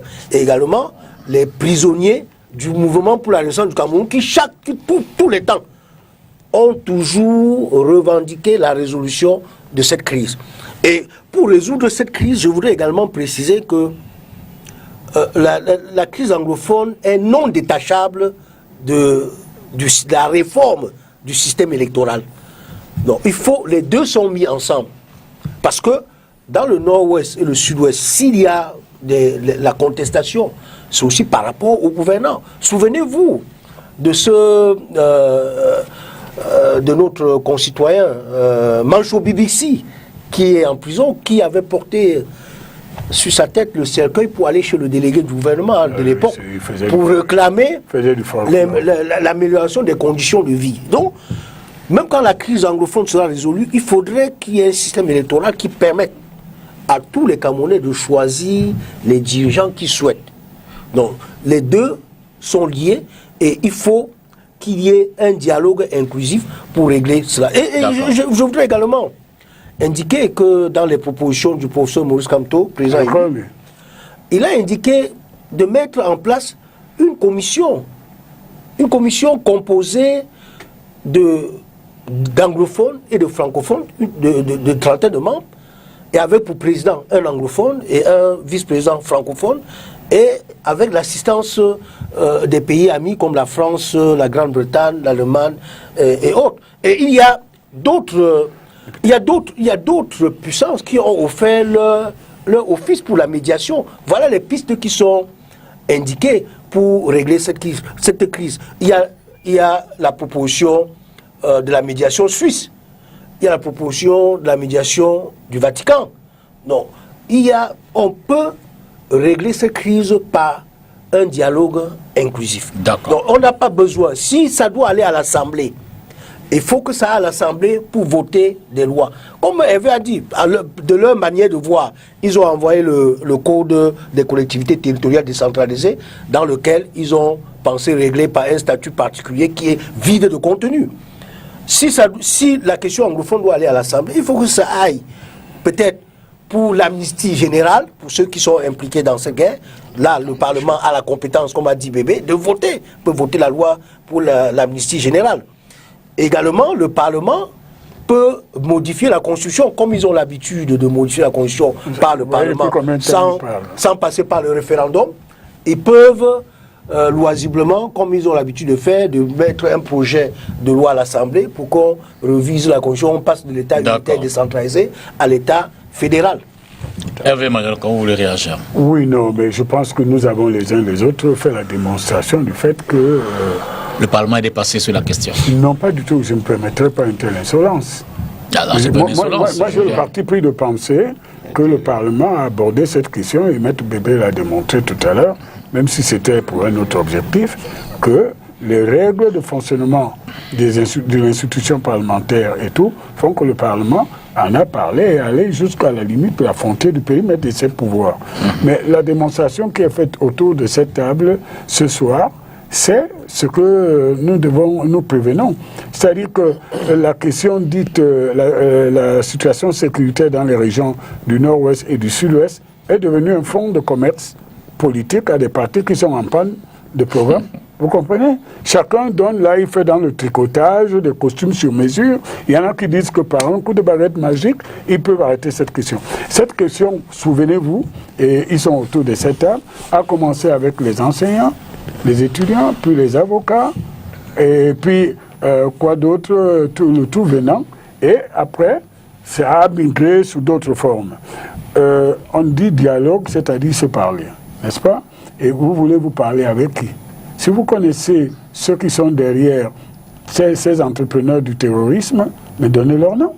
Mais pourquoi vous n'avez pas permis la tenue de All Anglophone Conference? On va arriver là. L'objectif de ce dialogue, quand tu parles d'un dialogue inclusif, on est d'accord. mais ce n'est pas d'ouvrir la porte au saucissonnage de l'unité nationale. Vous comprenez? Moi, je suis très embêté lorsque dans un débat, la question qui est posée ou qui peut être posée est réduite simplement à une catégorie, même si c'est linguistique ou communautaire. Ça devient une attaque à l'unité nationale. Bon, quand on a fini de dire ça, je ne dis pas qu'il n'y a aucun problème, mais la densité de ce qu'on veut présenter ici n'est pas exact. Ce problème va se résoudre. Il a pris du temps, et Maître Payet disait tout à l'heure, il nous a anémiés en capacité financière, en capacité d'unité nationale, mais nous avons vécu. Je vous donne un dernier événement. Vous allez dire que j'étais la couverture de mon côté. Tout le monde nous a dit qu'il n'y aura pas le Tchad, que c'est impossible. Et on nous a promis Golgotha, sinon la Moukata, dans le sud-ouest. Pas les malheurs du résultat de l'équipe du Cameroun, toi qui es un très grand spécialiste du sport, eh bien l'équipe du Cameroun est allée jouer en nocturne dans le sud-ouest, il est revenu, et tout le monde était heureux. J'ai vu d'ailleurs votre excellent confrère, maître, comment il s'appelle? Assira? Non, le jeune avocat du sud-ouest qui a été victime de l'agression. Congo? Abobala? Abobala était avec le maillot de l'équipe du Cameroun au stade. Ça, ce sont les images qui restent. Ça veut donc dire qu'aujourd'hui, ceux qui entretiennent la permanence de certains foyers de terrorisme le font plus pour des objectifs politiques en croyant que ça nous embête, mais ils ne le font pas parce qu'on ne peut pas résoudre ce problème en voie de résolution. Maître Payet, alors quelle peut être la partition donc du Parlement aujourd'hui, notamment au cours de cette session? Je veux dire que tout le monde, même de façon symbolique, on aimerait bien que qu'il y ait quelque chose qui soit mis en branle pour que et également qu'ils apportent leur pas de danse à la cadence. Oui, normalement que le Parlement, quand je vois certains copains se dire qu'on n'a plus rien à faire avec le Parlement. Il y a eu dialogue et on continue à dire qu'il y aura dialogue inclusif et tout consort. Donc aussi, parce que quand l'Union européenne a pu à un certain moment parler un peu de mener une enquête, j'ai vu la force de nos parlementaires RDPC. C'était de dire que quand ils affirment certaines choses, ils ne connaissent pas la vérité. Mais eux, ici au Cameroun, qu'est-ce qu'ils ont fait? Parce qu'il faut toujours, à un certain moment, à ce niveau, aller sur le terrain, mener des enquêtes. Pourquoi ne pas essayer de faciliter? Parce que toujours est-il quelque chose se passe. Le système en place a empêché aux anglophones de se voir, de se parler entre eux. Et ils connaissent ces affaires entre eux sur le terrain. Certains moments, on a voulu dire que le SDF c'était un parti sécessionniste, c'était un parti ambazonien, non? Vous voyez ce qui se passe avec le SDF. Le SDF est plus haï que le RDPC qui est sur le terrain. Vous voyez aujourd'hui, quand monsieur avait comme dit, ils ont la majorité obèse. Et avec les deux zones nord-ouest, sud-ouest, leurs élus étaient plus encadrés que les élus SDF qui ont été sauvagement assassinés, sauvagement brutalisés. Et tout ce qui se passe quand les parlementaires à leur niveau peuvent bien se parler, parce que tout le nord-ouest, sud-ouest, en dehors de quelques 7 sénateurs SDF, le reste c'est le RDPC. Et le RDPC, non, comprenons-nous, ça dépend, quels sont ceux qui ont voté dans le nord-ouest, sud-ouest. Ce sont pour la plupart parfois des militaires et parfois on a intimidé beaucoup de gens qui étaient pour l'opposition. C'est caricatural. Non, c'est pas caricatural. Parlons de vérité, c'est notre pays. Et aujourd'hui, même quand on dit toujours que cette solution viendra du RDPC, quand on va dans cette zone, tous les administrateurs, ce sont les RDPcistes, les élus RDPcistes. On se pose la question, à ce niveau, quand au niveau du Parlement, ils peuvent bien faire certaines recommandations. Pourquoi pas envoyer une équipe sur le terrain pour enquêter, parler aux administrateurs du système qui sont en place, RDPC, qu'ils essaient de coopérer avec certaines autorités traditionnelles de la place pour mettre un terme à cette guerre. Parce que les solutions peuvent venir de partout. Quand on dit on a déjà dépassé l'étape du Parlement, alors que le Parlement du Cameroun n'a jamais fait une commission pour descendre sur le terrain, voir certaines exceptions. Non, non, dites-moi. Dites-moi. Descendre, c'est aller au Ambrose. Mais pourquoi pas? Vous êtes les élus. Vous êtes les élus du peuple. Quels sont ceux qui vous ont élus? Si on vous a élus, vous pouvez bien aller à Ambrose. Voir ceux qui vous ont élus. Il a dit tout à l'heure qu'il n'y a pas de guerre. Il a dit tout à l'heure qu'il n'y a pas de guerre. Les élus, là, s'ils sont réellement élus par les populations, ils peuvent bien aller parler à ces populations. Mais s'il vous plaît, il a dit tout à l'heure qu'il n'y a même pas de guerre. Que d'ailleurs, on a déjà maîtrisé tout ce qui se passe. On ne va pas entrer sur le débat, la définition de la guerre, sur le plan territorial ou militaire. Mais je voudrais vous dire une chose. Vous êtes un avocat très respecté et quelqu'un que nous respectons. Il faut cesser de diffuser la propagande démagogique qui consiste à faire croire ou à mettre dans... C'est juste le ton du débat, c'est pas une menace, Hervé. Non, je parle amicalement. Allez-y. C'est devenu répétitif, c'est pour ça que solennellement, il faut l'arrêter. L'administration n'est pas un organe de base du RDPC. Non, mais... non, ça fait partie de ce discours démagogique qui consiste à dire que... vivons. Même les maisons de parti, ça appartient à qui? Si tout le monde dans l'administration était au RDPC, un ancien colonel de l'armée ne serait pas impliqué dans l'assassinat d'un de vos militants au cours d'une de vos assemblées à Yaoundé. Ouais, il est SDF, colonel de l'armée camerounaise. Vrai ou faux? C'est des exemples. Mais vous terminez, puis la question revient aux autres panélistes. Vous terminez, mais sur la question. Oui, normalement, c'est pour dire que dialogue et tout consort, c'est des étapes. Et tout peut commencer par le Parlement, continuer.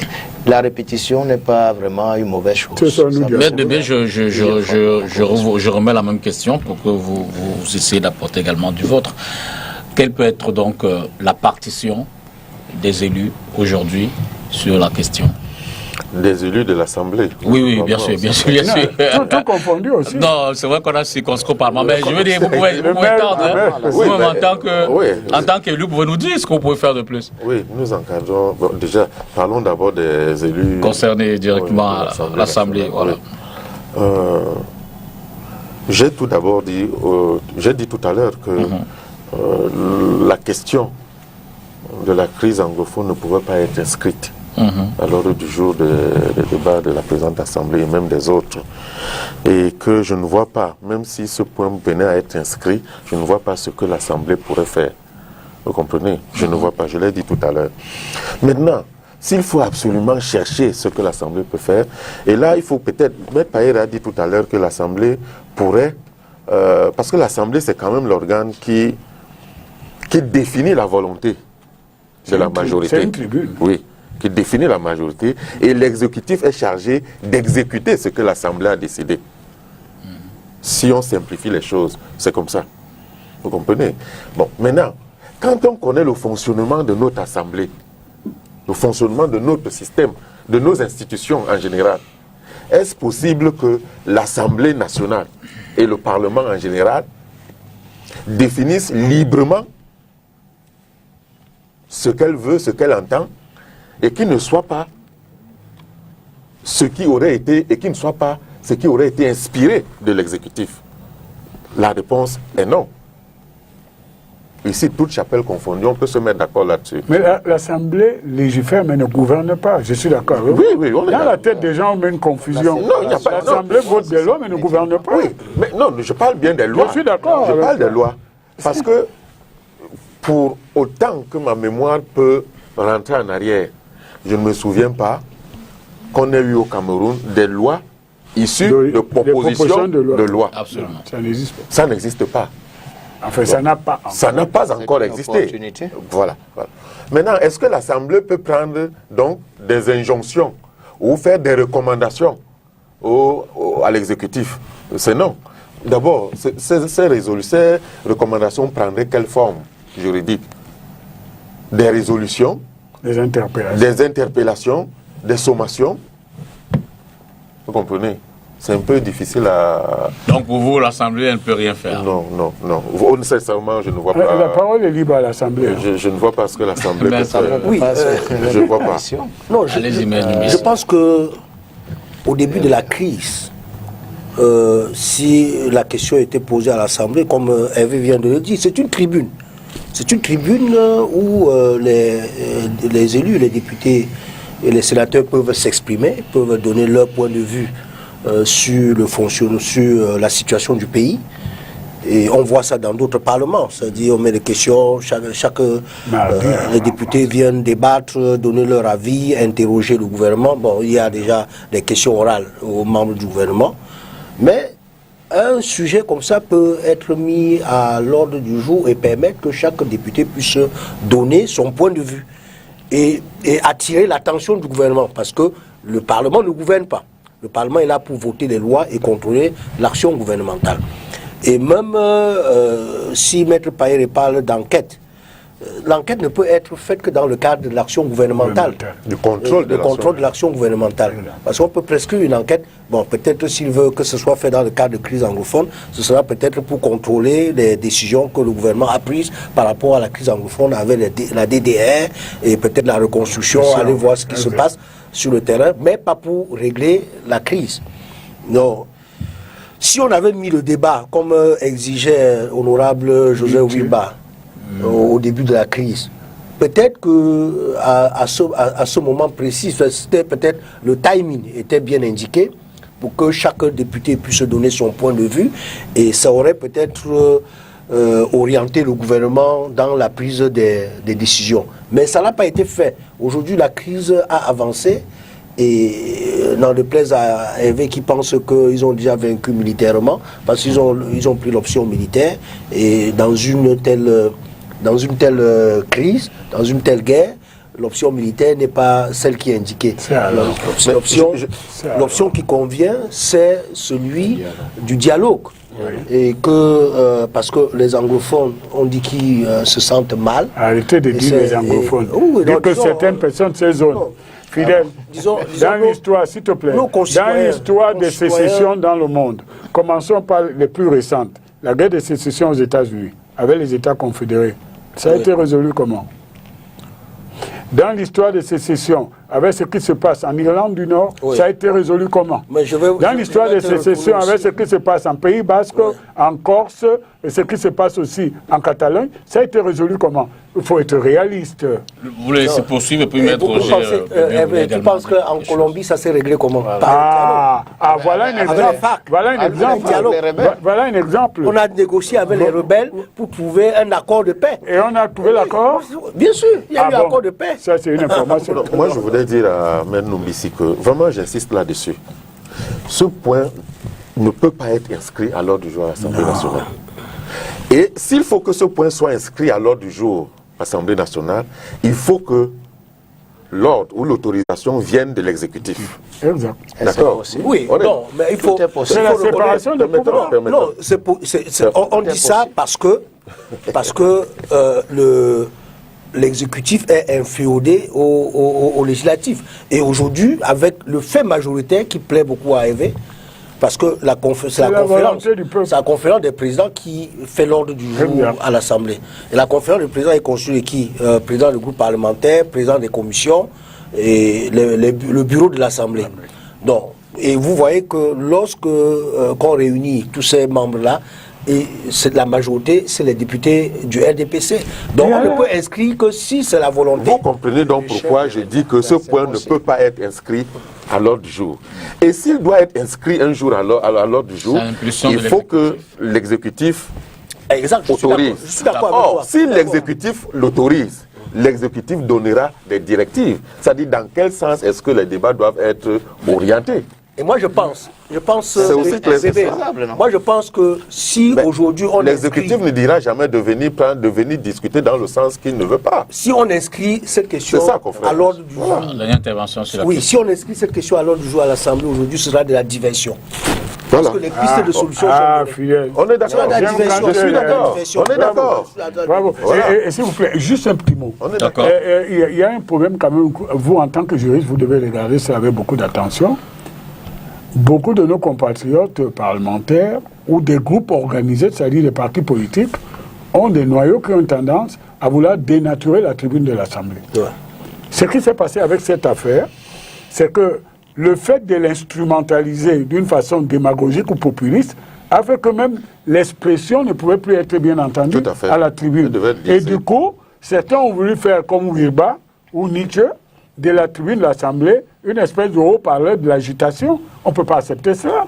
On est un État souverain. Je pense qu'on est tous d'accord sur la question. En une brève transition, on parle donc du vaccin.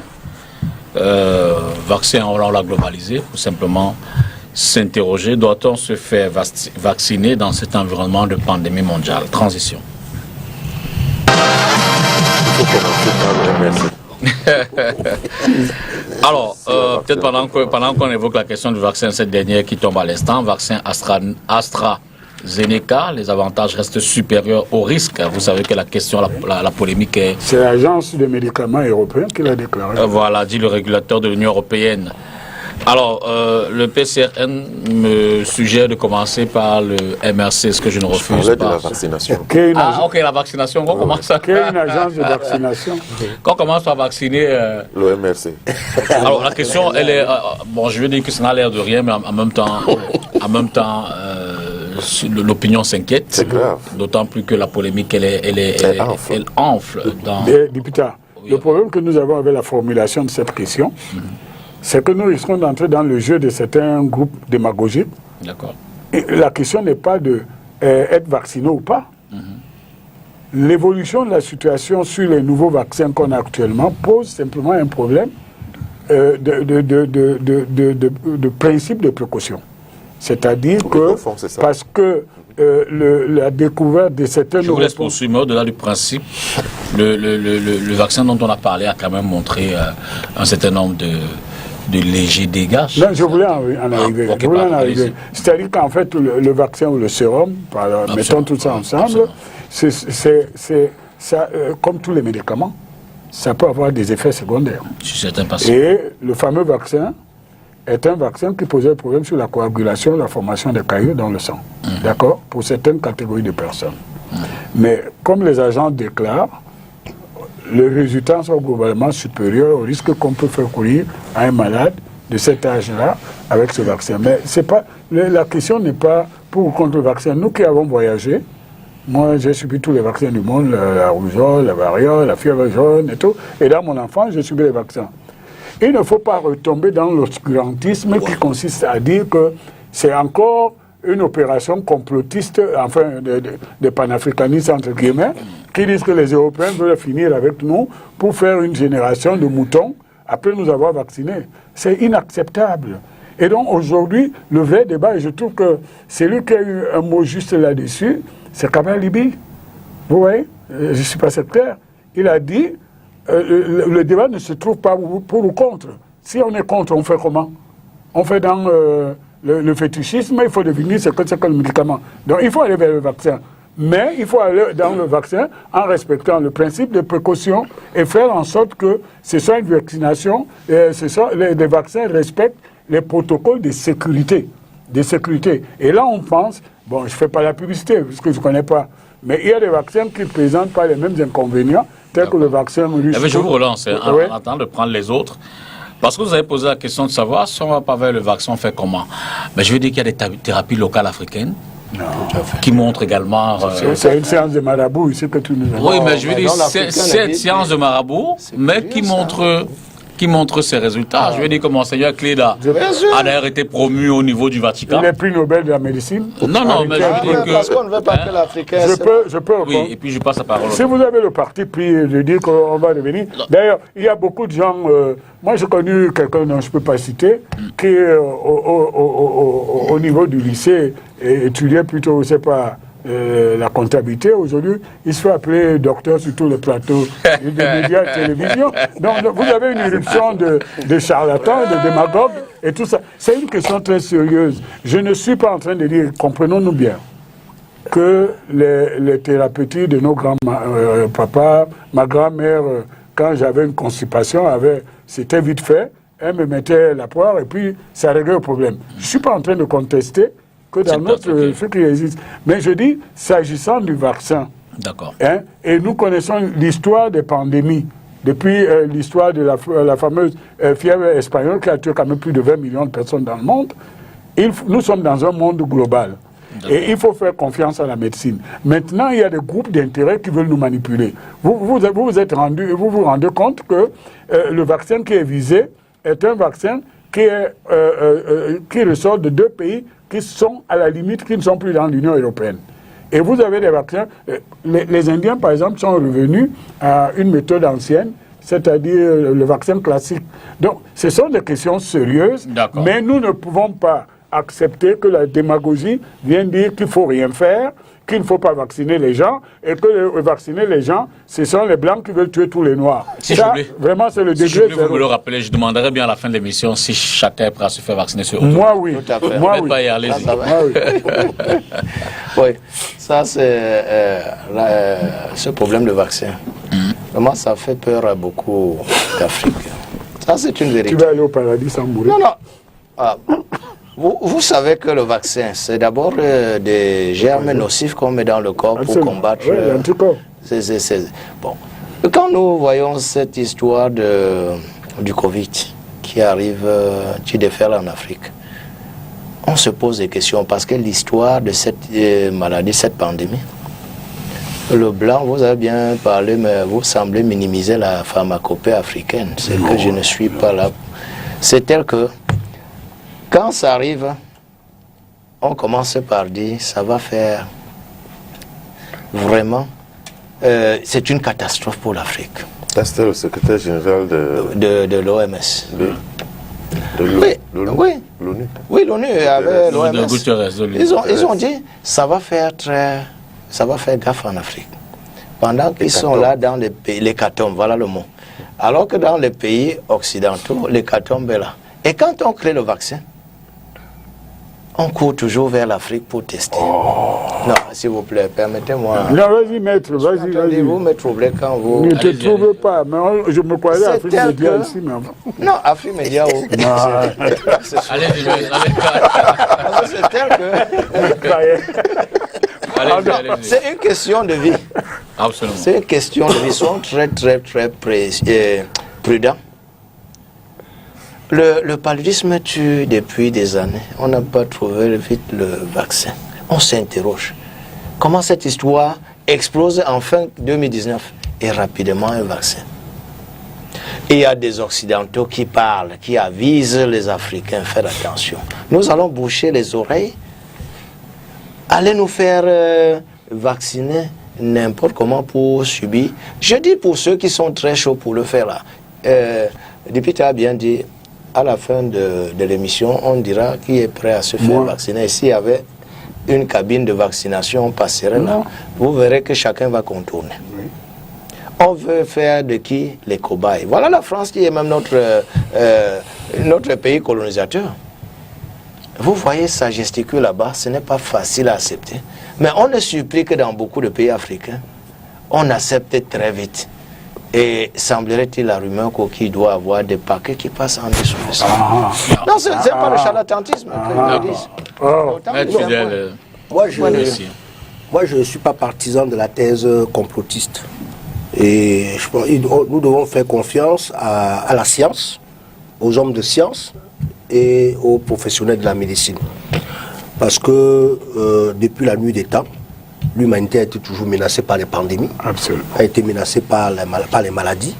Et c'est grâce au progrès scientifique qu'on a pu limiter même la mortalité infantile. Nous, avant l'avènement des vaccins, nous avons perdu beaucoup d'enfants. Quand ma mère, par exemple, parle, elle dit que après tel, il y a eu tel d'enfants qui sont morts et tout ça. Et la polio. Parce qu'il y avait des maladies qui menaçaient les enfants. Et après la découverte des vaccins, on a sauvé aujourd'hui ces enfants-là. Et c'est pour ces raisons que nous voyons aujourd'hui que la démographie est galopante. Parce qu'on arrive à sauver les enfants depuis le bas âge. Mais maintenant, la question se pose de savoir si le vaccin qu'on nous propose contre la pandémie Covid-19 est efficace. Et nous écoutons tous les scientifiques. Moi, je ne suis pas du domaine. Moi, j'ai entendu les experts en parler et ils ont indiqué que c'est... Parce que le vaccin a deux objectifs. Le premier objectif, c'est l'immunité, c'est de conférer l'immunité à celui qui reçoit le vaccin. Deuxième objectif, c'est de limiter, d'empêcher la propagation, la contagion. Mais pour ce qui est du vaccin contre la Covid, on nous a dit que ça ne peut pas conférer l'immunité et ça ne peut pas également empêcher la contagion. Et ils indiquent que ça va seulement plutôt limiter les formes sévères de la maladie. Donc, ça va rendre la maladie beaucoup plus sous des formes... Enfin, moins violentes. Moins violentes, sous des formes moins violentes qu'on peut traiter. Je cherchais le terme médical qu'on utilise souvent. D'accord. Et ils prennent des exemples sur je crois que c'est pas la poliomyélite. Ils ont pris l'exemple sur la tuberculose. Ils disent que le vaccin contre la tuberculose élimine les formes sévères de la tuberculose pour la rendre curable au cas où on la contracte. Donc, si c'est le cas, je pense qu'on ne devrait pas imposer le vaccin. Ça doit être une affaire de liberté. Parce que chacun doit sentir son corps. Si Maître Payet pense que la pharmacopée peut le sauver, il peut éviter, il peut ne pas prendre le vaccin. Et si une personne estime qu'il a le système immunitaire fort, parce que même jusqu'aujourd'hui, le taux de mortalité pour ce qui est de la Covid est très moins élevé, le taux de morbidité est très faible, parce qu'il y a des gens qui ont contracté et qui n'ont même pas, on nous dit qu'il y a des gens qui contractent la maladie, mais ne font même pas la maladie, ils sont asymptomatiques et résistent. Donc, si une personne estime que son système immunitaire est tellement fort qu'il peut résister à la maladie, il peut refuser de prendre le vaccin. À partir du moment où c'est une question de santé publique, la question n'est forcément plus individuelle. Oui, c'est parce que c'est...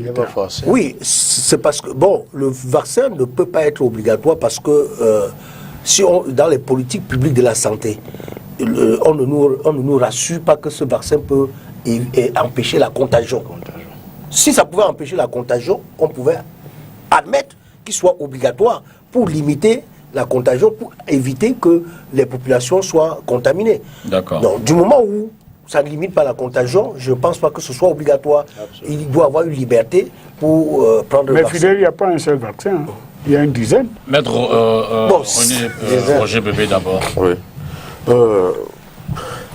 Complot entre les panafricanistes et les scientifiques, complot entre les obscurantistes et les scientifiques et tout. Bon, vaccin nocif, vaccin vaccin manquant d'efficacité. Il n'y a pas que le problème d'efficacité du vaccin qui est posé, il y a le problème surtout de la nocivité de ces vaccins. Les effets secondaires. Et les effets secondaires. Grand frère Hervé a parlé tout à l'heure à l'oreille de son propos du principe de précaution. Alors, le principe de précaution, c'est quoi? C'est que nous sommes dans un univers où les vaccins font l'objet de polémiques. Même les scientifiques ne s'accordent pas sur l'efficacité et sur la dangerosité ou les effets pervers de ce vaccin, de ces vaccins. Parce qu'ils sont en compétition commerciale aussi. Oui.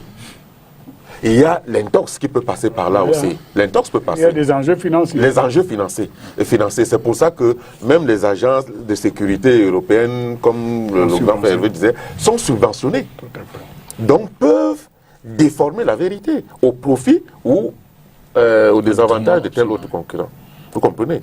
C'est pour ça que face donc à cette polémique, où même les scientifiques les plus chevronnés ne sont pas d'accord sur l'efficacité et la dangerosité des vaccins. Grand frère Hervé, qu'est-ce que les populations doivent faire? Vous comprenez? Le principe de précaution qu'il a évoqué tout à l'heure commande une solution. Je dis bien commande. C'est qu'on s'abstienne. Ouais. Le principe de précaution. Est-ce que je peux vous donner un exemple? Je termine, grand frère. Le principe de précaution, parce que, et d'ailleurs, il y a un éminent avocat en France que j'ai suivi hier ou avant-hier, qui disait une chose très importante et que j'achète, si vous me permettez l'expression. Qu'est-ce qu'il disait? Il disait que ces vaccins sont dangereux. Sont dangereux. Et qu'aujourd'hui, si il y a un seul scientifique, ou un médecin, un pharmacien ou un scientifique qui peut dire aux populations de prendre ce vaccin, alors il vient avec une pétition, ce scientifique signe et s'engage personnellement. C'est-à-dire que si jamais ce vaccin s'avère dangereux pour la personne qui l'a subi, vous assumez les conséquences. Oui. Et il dit qu'il n'est pas sûr qu'une seule personne signera. Moi, je Une sais. seule personne. Moi, je sais. Et je dis donc que des gens comme le Marseillais, le professeur Marseillais, Oh, oui, non. Raoul. Raoul, Là, voilà. c'est pas Mbandakani. C'est pas Mbandakani. Il n'est pas Afrique Média. Alors, nous avons un problème parce que je pense que nous avons des responsabilités publiques et ces responsabilités publiques nous imposent de prendre des décisions fondées sur la raison. Oui, bien sûr. Et c'est pas facile comme exercice. Oui. Je vous donne deux exemples. Moi, quand j'étais enfant, je fais partie de la génération, on nous mettait en rang à la queue leu devant nos écoles primaires et on nous vaccinait. Oui, non, Deuxième, et je pense que c'est ce qui nous a permis qu'on arrive à des âges que nous avons aujourd'hui, parce que Fidèle du Messie a dit la vérité tout à l'heure en disant que la mortalité infantile a diminué. Je suis né dans ce pays, à l'époque il n'y avait que 3 470 000 habitants. Aujourd'hui, je vis dans un pays qui va avoir 30 millions d'habitants. Ça veut dire que l'espérance de vie a augmenté. Et savez-vous, chers amis, que dans l'armée, on vaccine tout le monde. C'est obligatoire. La mafia n'existait pas comme aujourd'hui. Non, on vaccine tout le monde, c'est obligatoire. Ça veut donc dire que quand vous dites que le vaccin doit laisser envie de tout le monde, non. Ceux qui n'ont pas de responsabilités publiques et qui veulent prendre le risque de santé, oui. Et le vaccin aussi a un objectif, c'est l'immunité collective. Absolument. Hein? Donc, quand il y a le paysage coût et avantage, il faut être plus sérieux en politique. Il ne faut pas prendre une décision, faire des déclarations qui plaisent pour la démagogie à la majorité. Je pense donc aujourd'hui que, oui, le principe de précaution voudrait qu'on évalue ces vaccins, ils sont nombreux. D'ailleurs, on dit que les vaccins indiens, chinois et russes n'ont pas d'effets secondaires. Donc, il existe des vaccins pour les sans effets secondaires. Mais nous avons l'obligation de vacciner les populations les plus exposées, le personnel de santé, nos armées et les gens qui ont passé un certain âge pour préserver la population. Sinon, les asymptomatiques vont tuer les plus fragiles parce que ce Covid-19, ça touche surtout les diabétiques, les gens qui ont des problèmes cardiaques, voilà, l'hypertension. Donc, je pense que c'est un sujet sérieux et qu'il faut qu'on sorte des déclarations, le genre, les Blancs ont envoyé les Turcs pour faire en sorte qu'on finisse avec l'Afrique qui va avoir 1,6 milliard d'habitants. Mais c'est la première fois qu'un vaccin soit aussi l'objet. Parce qu'il est court, mettre. C'est pour ça, monsieur Toedi. C'est que c'est sur 10 ans qu'on expérimente un vaccin. C'est pour ça que au PCRN, vous êtes une agence de vaccination. En même temps que nous suivons de près cette histoire de vaccin, nous pensons qu'il faut mettre l'accent, il faut continuer à mettre l'accent sur les précautions telles que le respect des mesures barrières. Il faut insister là-dessus. Il faut insister sur la suspension des cours en présentiel, notamment en maternelle, primaire, collège, Ils sont lycée. Asymptomatiques, la population Oui, la plus asymptomatique. et donc la plus dangereuse. La plus dangereuse qui rentre à la maison contaminer les vieux. Sauf au secondaire, sauf au supérieur. Parce qu'au supérieur, on peut savoir se comporter. Donc, il faut renforcer le respect des mesures d'hygiène et de salubrité dans tous les lieux de consommation publique, restaurants, boulangeries, débits de boissons, marchés, églises, etc. Vous comprenez? Il faut renforcer la sensibilisation. C'est un volet très important. C'est le programme du gouvernement. La C'est sensibilisation. ce que le ministre Manaoud a dit. Non, ça c'est le programme du PCRN qu'il avait communiqué, au gouvernement. Ça c'est le programme qu'il avait remis au gouvernement. Premier ministre. Tout, quoi. Oui, bien sûr. Ça c'est le programme du PCRN que Kabila Libi avait remis au Premier ministre en même temps. Avec Kabila Libi, on va aller au paradis. Vous comprenez? Donc il faut sensibiliser. Et là-dessus, nous proposons quoi? Qu'est-ce que Kabila Libi propose? Kabila Libi propose que nous recrutions massivement des jeunes, notamment des jeunes diplômés, que nous allons former et déployer dans les quartiers. Et vous les payez comment? Dans une économie qui va s'arrêter. Merci. Si on n'achète pas les sacs de ciment à 20 000 francs, on peut les payer. Oui, c'est démagogique ça. Ça, c'est démagogique. Merci, messieurs, pour vos analyses et commentaires autour de l'actualité qu'on a bien voulu mettre en débat ce soir. Je voudrais vous recommander, mesdames et messieurs, avant de mettre un thème à cette émission, d'aller en kiosque pour le panafricain des bâtisseurs du continent, BTP Afrique. C'est ce magazine qui vient donc de paraître dans une édition spéciale. Le Cameroun sur tous les fronts. Et d'ailleurs, on y parle des différentes crises dans le nord-ouest, le sud-ouest, Boko Haram, les élections, le Chan, la CAN, les grandes opportunités, l'émergence en 2035, crise financière et monétaire, coronavirus, enquête au cœur d'un pays à la résilience exceptionnelle qui force l'admiration avec à la une la photo du président de la République. Donc, non, c'est pas il y a des jours où tu es merveilleux. Je vous vois venir rêver. Donc, c'est un kiosque, une édition spéciale. Merci à vous, maître Fidèle, Messi. Mais il n'est pas en confinement verbal. Je vous en prie. Maître René Roger. Non, j'observe quand même qu'il faut le leur reconnaître. Ah, lui, il est libre. Que c'est mieux structuré en termes de communication. Merci. C'est d'ailleurs, nous sommes confortés, nous sommes à l'aise. Ça va moins dans tous les sens. Ça va moins dehors que l'Alès Ngépi. Parce qu'ils ont les mouches. Ça va moins dans tous les sens qu'il y a une certaine période. Merci, maître René Roger Bébé. Merci, je dis bonsoir aux populations de Déa Premier, dont je suis. Où tu as refusé un mariage parce que le couple était en retard. C'est vrai ça? J'ai été félicité pour ça. Le couple était en retard de 2 heures. Ah d'accord, ok. Et vous savez ce qui s'est passé? Non du tout. Pendant que j'attendais pendant 2 heures à mon cabinet, le couple se disputait au quartier. D'abord, le mari était à la mairie. Okay. Vous comprenez? Mais il se trouve que l'épouse a refusé de venir parce qu'il fallait que le mari revienne au quartier et qu'ils se mettent d'accord sur la forme du mariage, polygamie ou monogamie. Le jour du mariage. Le jour du mariage. Moi, j'attendais des heures. Ah, ok. C'est pas facile. À l'épreuve du pouvoir. Maître Payet, merci également. Ouais. Merci à vous à la maison. Bonsoir et à mardi prochain. Merci. Merci.